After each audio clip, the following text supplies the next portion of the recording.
Queridos hermanos, hoy día es un día muy especial, día sábado, día santo del Señor. Estamos estudiando la Biblia, este hermoso folleto, Efesios.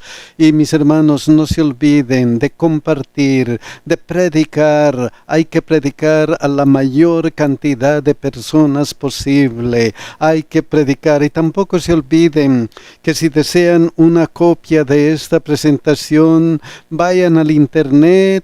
Entren escuelasabática2000.org y pueden obtener su copia completamente gratuita.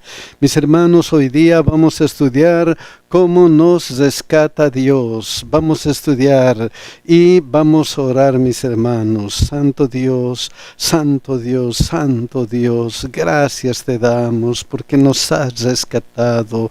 Gracias te damos porque nos amas tanto. Señor, ayúdanos con tu Espíritu Santo a comprender tu Biblia en este día. Ayúdanos a ver cómo nos has rescatado y hacer decisiones para vida eterna. Señor, ayúdanos en nuestras necesidades. Cuídanos, Señor, cuida nuestra salud. También te pedimos por nuestros hijos. Bendíceles y haz que ellos puedan sentir tu protección. En el nombre de Jesús, amén. ¿Cómo nos rescata Dios? El versículo de memoria está en Efesios 2, 4 al 5. Dice: pero Dios, que es rico en misericordia, por su gran amor con que nos amó, aun estando nosotros muertos en pecados, nos dio vida juntamente con Cristo. Por gracia sois salvos. En el libro de Efesios, en esta parte, el apóstol Pablo nos habla de nuestra vida antigua y de la vida nueva. La vida antigua, ¿qué pasaba con la vida antigua? Estando nosotros muertos en pecado. Antes estábamos muertos en pecado. ¿Y por qué muertos en pecado? Romanos 6:23, porque la paga del pecado es muerte. La paga del pecado es muerte. Y no solamente estábamos muertos en pecado, había otras cosas que nos afectaban. Miren lo que dice Efesios 2:2, en los cuales anduviste en otro tiempo, siguiendo la corriente de este mundo. Antes, ¿qué estaba haciendo? Estaba siguiendo la corriente de este mundo. No estábamos siguiendo la Biblia, no estábamos siguiendo a Jesucristo, sino estábamos siguiendo las cosas terrenales, las cosas que se viven aquí en el mundo. Otra cosa que estábamos haciendo, conforme al príncipe de la potestad del aire, el espíritu que ahora opera en los hijos de desobediencia. ¿Quién opera en los hijos de desobediencia? Satanás operaba en nosotros. Teníamos esa miserable condición. Satanás era nuestro guía. Pero va más allá todavía. Miren lo que dice Efesios 2:3, entre los cuales también todos nosotros vivimos en otro tiempo en los deseos de nuestra carne, haciendo la voluntad de la carne y de los pensamientos. Entonces éramos dominados por nuestros deseos. Estas características tienen aquellos que no aceptan a Cristo como su Salvador personal. Estas características teníamos antes. Y el resultado de todo eso se encuentra en esto. Y éramos por naturaleza hijos de ira, lo mismo que los demás. Hijos de ira. En otras palabras, van a morir porque ustedes mismos han han deseado ese destino. Y eso va a ser real, mis hermanos, porque miren lo que dice Apocalipsis 6, 16 y 17. Cuando Cristo venga, cuando Él esté con todos sus ángeles viniendo aquí a la tierra, habrá el grupo de personas que dirán: he aquí es nuestro Dios, le hemos esperado y nos salvará, gocémonos y alegrémonos en nuestra salvación. Y otro grupo de personas dirán y decían a los montes y a las peñas: caed sobre nosotros y escondednos del rostro de aquel que está sentado sobre el trono y de la ira del Cordero, porque el gran día de su ira ha llegado, y ¿quién podrá sostenerse en pie? El gran día de su ira ha llegado. Son por naturaleza hijos de ira, están esperando por naturaleza este destino. El gran día de la ira ha llegado, y ¿quién podrá sostenerse en pie? Miren lo que dice la hermana de Huay: el hombre después de su caída no pudo encontrar gozo en la santidad y procuró ocultarse de la presencia de Dios. El cielo sería para él un lugar de tortura. Ansiaría ocultarse de la presencia de aquel que es su luz y el centro de su gozo. No es un decreto arbitrario de parte de Dios el que excluye del cielo a los malvados. Ellos mismos se han cerrado las puertas por su propia ineptitud para aquella compañía. La gloria de Dios sería para ellos un fuego consumidor. Desearían ser destruidos para esconderse del rostro de aquel que murió por salvarlos. Oh, mis queridos hermanos, así era una vida sin Cristo, sin esperanza, una vida que no tenía sentido, pero algo ocurrió. Pero algo ocurrió con nosotros, algo se mostró hacia nosotros. ¿Qué es ese algo? Miren lo que dice el versículo: pero Dios, que es rico en misericordia, por su gran amor con que nos amó. Apareció Dios con su gran amor. Dios nos ama con su gran amor. Dios ama a este pecador con su gran amor. Y miren lo que dice Romanos 5:8 con relación a este amor: mas Dios muestra su amor para con nosotros, en que siendo aún pecadores, Cristo murió por nosotros. Siendo aún pecadores, estando dominados por nuestros malos deseos, Cristo murió por nosotros. Efesios 5:2 lo dice de esta forma: y andad en amor como también Cristo nos amó y se entregó a sí mismo por nosotros, ofrenda y sacrificio a Dios en olor fragante. Cristo se entregó por nosotros.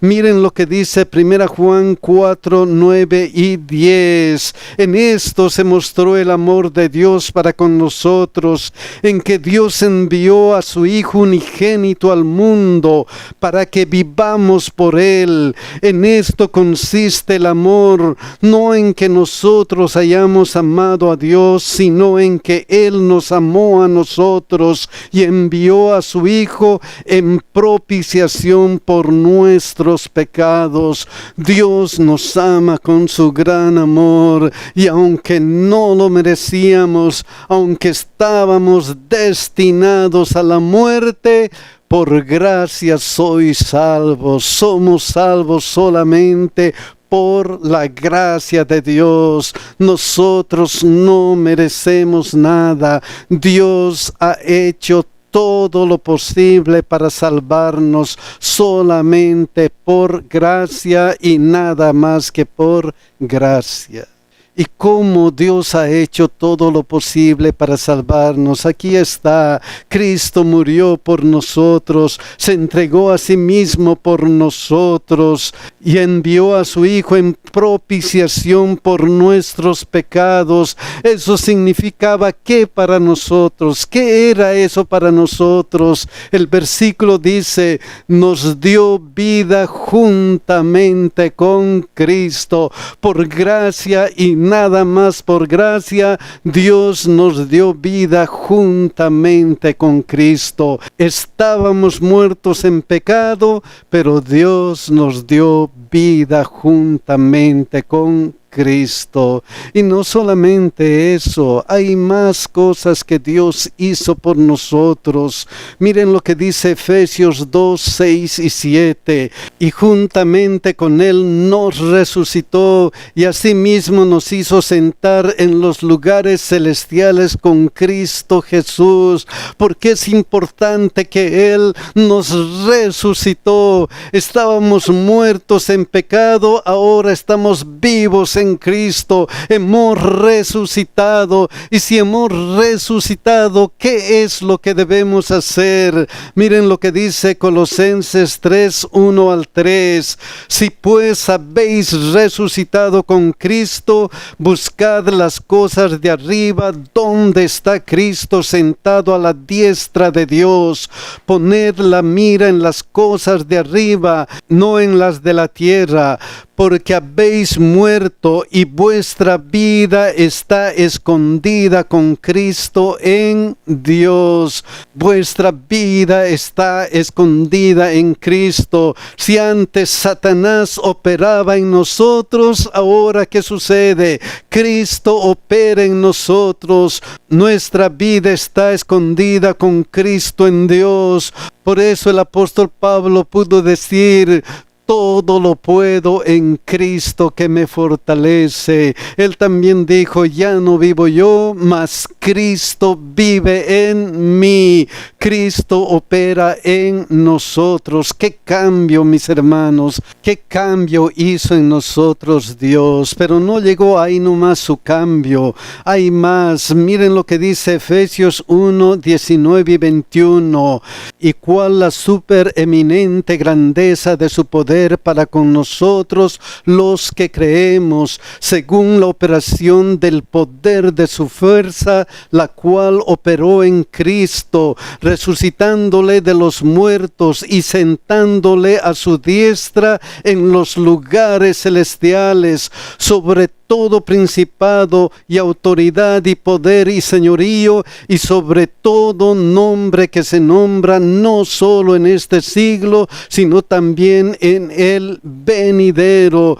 Como hemos visto antes, Dios utilizó su poder para resucitar a Jesucristo, y Él a nosotros también nos ha resucitado. Y ahora que estamos resucitados con ese mismo poder, ¿qué es lo que sucede? Segunda Timoteo 1:7, porque no nos ha dado Dios espíritu de cobardía, sino de poder, de amor y de dominio propio. Oh, mis hermanos, si antes éramos dominados por nuestros deseos, ahora tenemos espíritu de poder, amor y dominio propio. Otro cambio fenomenal que solamente Dios puede hacer en nosotros. Oh, mis hermanos, qué grande es nuestro Dios, cuánto nos ama nuestro Dios. ¿Y cuál es la meta? ¿Cuál es la meta de todo este cambio? ¿Hacia dónde nos dirigimos? Volvemos a Efesios 2, 6 y 7, esta parte, para mostrar en los siglos venideros las abundantes riquezas de su gracia en su bondad para con nosotros en Cristo Jesús. En primer lugar, avanza hacia el futuro. Vamos a tener abundancia de riquezas de su gracia y de su bondad allá en la patria celestial. Eso avanza hacia nuestro futuro, pero todo el Evangelio también mira hacia el pasado. ¿Qué hizo Dios? Efesios 1, 3 al 4. Bendito sea el Dios y Padre de nuestro Señor Jesucristo, que nos bendijo con toda bendición espiritual en los lugares celestiales en Cristo, según nos escogió en Él antes de la fundación del mundo, para que fuésemos santos y sin mancha delante de Él. Aquí está el futuro, aquí está el pasado. En el pasado Dios ha hecho su plan de salvación para que nosotros tengamos la garantía de una salvación completa. En el futuro Dios nos va a dar la bienvenida a la patria celestial. ¿Y ahora qué? Y ahora en el presente, ¿qué nos corresponde a nosotros que hemos sido salvados por gracia, que hemos sido cambiados? ¿Qué nos corresponde en este momento? Miren lo que dice Efesios 3:8. A mí, que soy menos que el más pequeño de todos los santos, me fue dada esta gracia de anunciar entre los gentiles el evangelio de las inescrutables riquezas de Cristo. Debemos predicar, debemos hacer conocer a otros este gran amor de nuestro Señor Jesucristo. Y eso es importante porque al final de la vida, al final cuando todos lleguemos a la patria celestial, se va a cumplir el propósito de Dios. Miren lo que dice la hermana de Huay. Al venir a morar con nosotros, Jesús iba a revelar a Dios tanto a los hombres como a los ángeles, pero no solo para sus hijos nacidos en la tierra fue dada esta revelación. Nuestro pequeño mundo es un libro de texto para el universo. El maravilloso y misericordioso propósito de Dios, el misterio del amor redentor, es el tema en el cual desean mirar los ángeles, y será su estudio a través de los siglos sin fin. Tanto los redimidos como los seres que nunca cayeron hallarán en la cruz de Cristo su ciencia y su canción. Se verá que la gloria que resplandece en el rostro de Jesús es la gloria del amor abnegado. Oh, mis queridos hermanos, entonces finalmente seremos bendecidos para siempre por su gracia y nada más que por su gracia. Y toda esta historia de cómo nosotros somos salvados, el apóstol lo resume en pocos versículos. Miren lo que dice Efesios 2, 8 al 10. Porque por gracia sois salvos por medio de la fe. Por gracia sois salvos por medio de la fe. Y esto no de vosotros, pues es don de Dios, solamente es un don de Dios. Nosotros no teníamos nada, nosotros no merecíamos nada, nosotros no teníamos salvación, solamente es por gracia, solamente es el don de Dios. Y como nosotros no teníamos nada, estábamos sujetos a la perdición. Él añade, no por obras, para que no podemos salvarnos por nosotros mismos. Nosotros estamos en una condición desesperada. Lo único que necesitamos es que por su gracia Dios haga algo por nosotros. Y por eso dice, porque somos hechura suya. ¿Somos hechura de quién? De Dios, creados en Cristo Jesús para buenas obras, las cuales Dios preparó de antemano para que anduviésemos en ellas. Somos hechura suya. Dios nos ha creado de nuevo. Miren cómo la hermana de Huay refleja esta verdad. Es imposible que escapemos por nosotros mismos del abismo del pecado en que estamos sumidos. Nuestro corazón es malo y no lo podemos cambiar. La educación, la cultura, el ejercicio de la voluntad, el esfuerzo humano, todos tienen su propia esfera, pero para esto no tienen ningún poder. Pueden producir una corrección externa de la conducta, pero no pueden cambiar el corazón. Debe haber un poder que obre en el interior, una vida nueva de lo alto antes de que el hombre pueda convertirse del pecado a la santidad. Ese poder es Cristo, Cristo nuestro Salvador, Cristo que se dio a sí mismo para morir por cada uno de nosotros. Oh, mis hermanos, qué gran bendición hemos tenido cuando hemos aceptado a Cristo como nuestro Salvador personal. Cuidado que nos desanimemos, cuidado que volvamos a la senda antigua donde hay muerte, donde Satanás está al control de las acciones. Cuidado, tenemos que estar firmes con nuestro Señor Jesucristo. Cada día debemos consagrarnos a nuestro Dios. Mis queridos hermanos, ojalá que nosotros nos tomemos de la mano de Dios todos los días y le digamos: Señor, ayúdame a caminar contigo hoy día y todos los días. Que Dios nos bendiga y que Dios nos cuide, mis queridos hermanos.